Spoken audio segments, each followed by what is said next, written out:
সান্ডা খাওয়ার ব্যাপারে নবীজি কি বলেছিলেন?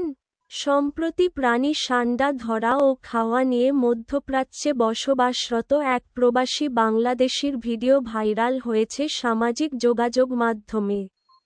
এরপর থেকে সামাজিক যোগাযোগ মাধ্যমে এই প্রাণীটি নিয়ে নানা রকম আলোচনা চলছে। তৈরি হচ্ছে মজার মিম, কৌতুক ইত্যাদি। এই প্রশ্নও উঠেছে, এই প্রাণীটি খাওয়া কি ইসলামসম্মত? সান্ডা খাওয়া কি হালাল না হারাম? চলুন জেনে নেই। গানুস দৈনিক ইত্তেফাকের সর্বশেষ খবর পেতে গুগল নিউজ অনুসরণ করুন। সান্ডা কী ধরনের প্রাণী? সান্ডা মূলত এক ধরনের মরু অঞ্চলের টিকটিকি, বৈজ্ঞানিকভাবে যাকে বলা হয় ইউরোম্যাস্টিক্স, আরবি ভাষায় এর নাম দোব্য। এটি আফ্রিকা ও মধ্যপ্রাচ্যের মরু অঞ্চলের প্রাণী।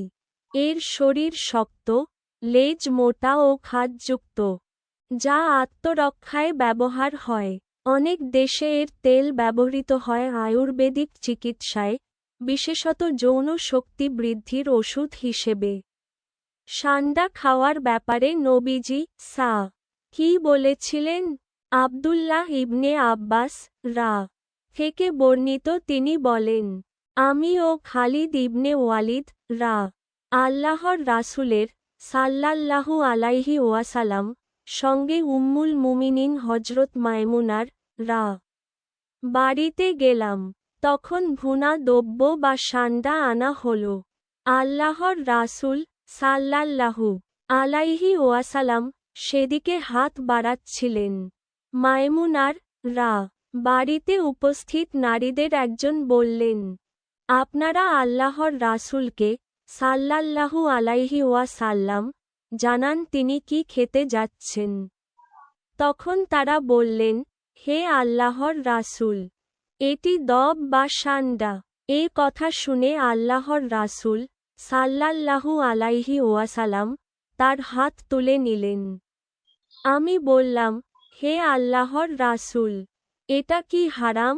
রাসূল বললেন, না, কিন্তু যেহেতু এটা খাওয়ার প্রচলন আমাদের এলাকায় ছিল না, তাই অভ্যাস না থাকার কারণে আমি এটা অপছন্দ করি বা অরুচিকর মনে করি। তখন খালিদ নবীজির সামনেই ওই পাত্রটি টেনে নিয়ে সান্ডার মাংস খেলেন। সহিহ বুখারী, সহিহ মুসলিম। অর্থাৎ নবীজি অরুচিকর মনে হওয়ায় নিজে সান্ডা খাননি, তবে সাহাবীদের খেতে নিষেধও করেননি। সাহাবীরা তার সামনেই এটি খেয়েছেন।